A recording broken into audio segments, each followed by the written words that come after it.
Thank you. I have a question there on Connor O'Ryan's document on his W-4, where it says at the top, Central Intelligence Agency, Langley, Virginia. They spell it L-A-N-G-L-Y. And also, too, I guess there's a hit order that is supposedly on CIA letterhead that Connor had that also has the word Langley misspelled. Do you think that was deliberate? Or some people say, well, that would be a hoax because it's misspelled. But why do you think that document was misspelled? I don't know. That may be the official name. The Langley I used, I spelled the way it's spelled naturally to me, L-A-N-G-L-E-Y. Yeah, G-L-E-Y, and that may that's have right. been incorrect. Yes. Because I don't have the official document. Well, I do have the one copy. L-E-Y is how it's spelled on all On the the maps document, and yeah. their documentation, but on his it's spelled L-A-N-G-L-Y. Well, we My need to look idea, at as far as that goes, is that it could be plausible denial. If you're releasing documentation that you don't want to get on public hands, you might want to have it with air or here, so it could be argued, one way or the other. That So, could be. yeah. That could be. And then also, too, there was a little bit of controversy in regard to, Wendelle, when you talked to Connor O'Ryan and you didn't press him for like his rank or his serial number, or when did he graduate from training, or when did he enter the Navy and this and that. How would you answer those critics? Well, I didn't need it at the time. He was just giving me information, and I didn't want to interrupt the flow of information, so I just let him talk. And later we tried to clear more of that up, but in other conversations. He would convince me that he was a Black SEAL. People questioned that. I had people tell me that there was no record of Black SEALs. Yes, and no such thing. Yeah. He had a special tattoo that he got when he graduated from all the stages that the Black SEALs go through. That's the top of the line. They do everything, underwater demolitions and everything. And then they get a tattoo on the bicep here, and in the center is a shield with a space for hash marks. And for every special mission, he got a special hash mark and a bonus. And he was proud of his Black SEAL status. He always kept it covered. In fact, Dr. Michael Salad just forwarded me an email and forwarded it to Wendelle earlier this week regarding Black SEAls, because there's been some people trying to discredit the NOMR, Black SEAL. Yeah, that saying there's no such thing. Yes. There's no such thing. And, Connor O'Ryan said he was a Black SEAL, so that's what Wendelle reported. But this email from an anonymous, we'll leave him as an anonymous informant, said that Black SEAL was a type of Navy SEAL that did operations outside the normal purview of the U.S. Navy and in conjunction with the CIA. So it'd be like Black Ops SEAL. It was only Black SEALs know who Black SEALs are. Oh, I see. And the direct supervision of those Black SEAls. Okay, because I guess there's some Navy SEAls too. That's where there's a gentleman that has a website that said, well, I did my research. I'm a Navy SEAL. There's no such thing as a Black SEAL. There's going to be a lot of people that want to shut this information down, that are going to want to discredit it. But what I'd like people to do is look at the whole documentary and look at all the evidence of all the different witnesses. Yes. You've got Bob Lazar, you've got Phil Schneider, you've got Connor O'Ryan, you've got Philip Corso, you've got William Cooper, you've got Bill Uhouse. You have all these different men of different ages, different backgrounds, a lot of them affiliated with the U.S. Navy, coming out and saying, and the U.S. Navy is the one that operates or is, in charge in terms of the 4 branches of the military, in charge of Groom Lake. And you've got all these different witnesses coming out, and a lot of their testimony, as you're going to show later on, overlaps and conjuncts. So I'd like people to maybe think about the minutia, the details, but look at the overall case. Yes. There's an interesting thing. You mentioned Bill Uhouse. He told me early after he came out to see me for the first time, but he says, we're all given control names when we're assigned to the job. That's my control name. That's what I'm paid under, that's what I'm registered under, but that's not my real name. He says, we are all fakes. So everybody that works there is working under a pseudonym, a false name. Yes. They don't use their real names. And I found that very interesting, that none of them have their true I identity. find that interesting in the corporate world too, when you see these banking scandals going on like recently, how they'll collapse one bank, they'll bring it up, another bank, the FDIC will take control of it, it'll get ceded to another bank, they change the names, they move everything around.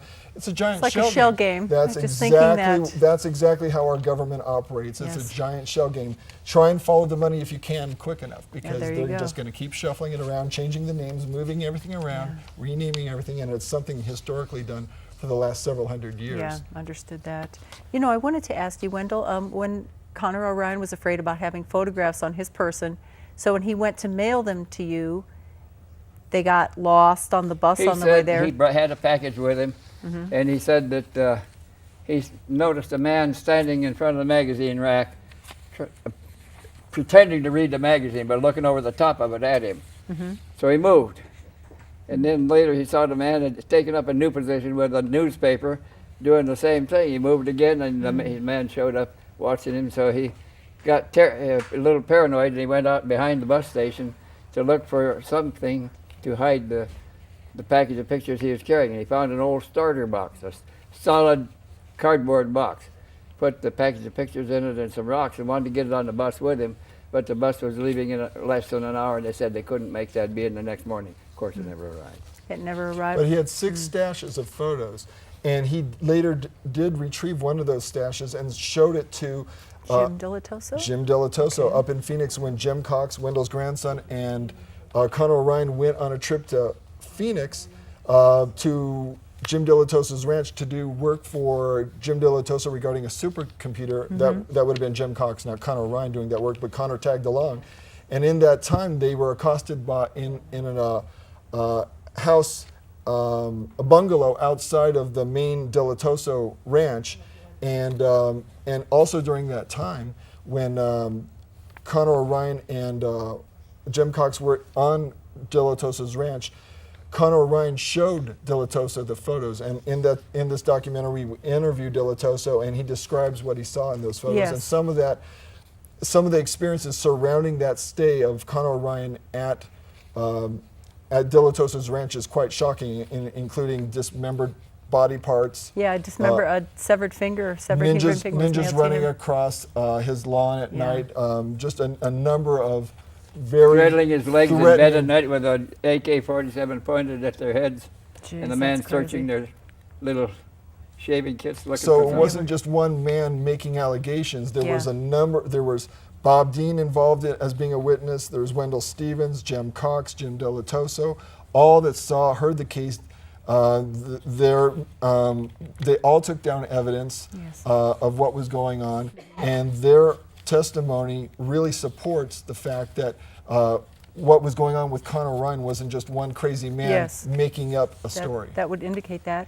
And also at the time, Jim says that he couldn't verify the authenticity of the photos. He thought it was interesting, but he wasn't, his impression about this and the entire situation at the time was he thought it was very violent in its attitude, with the severed finger and the fact that Connor O'Ryan says, I was a hired killer and they're going to kill me if they catch me. Guns all the time, loaded guns. Showed and the whole- pictures of the Yeah. dead bodies. Yes, and showed him pictures Polaroids. Not just regular pictures, but Polaroids, Yes. which are much harder to doctor and fake than, Oh. and back at that time, Yeah. computers were just coming up. It's not Yes. as sophisticated now with what you can do with Photoshop. That's right. But those were Polaroid pictures of dead human beings murdered by Connor O'Ryan. That Connor That's what was he claimed, asked yes. to take pictures of the bodies and take them back to his So he would mission. prove on that his he special did it. missions. Is that how Correct. proof that he did what he was supposed to do? Part of the proof. And I have a question too, again on the photographs, is you and John Lear went to the Las Vegas bus terminal with a key that Connor O'Ryan had given you, and he drew a map as to which locker at the bus station Exactly, these and the key. pictures would be in. So what happened when you got there?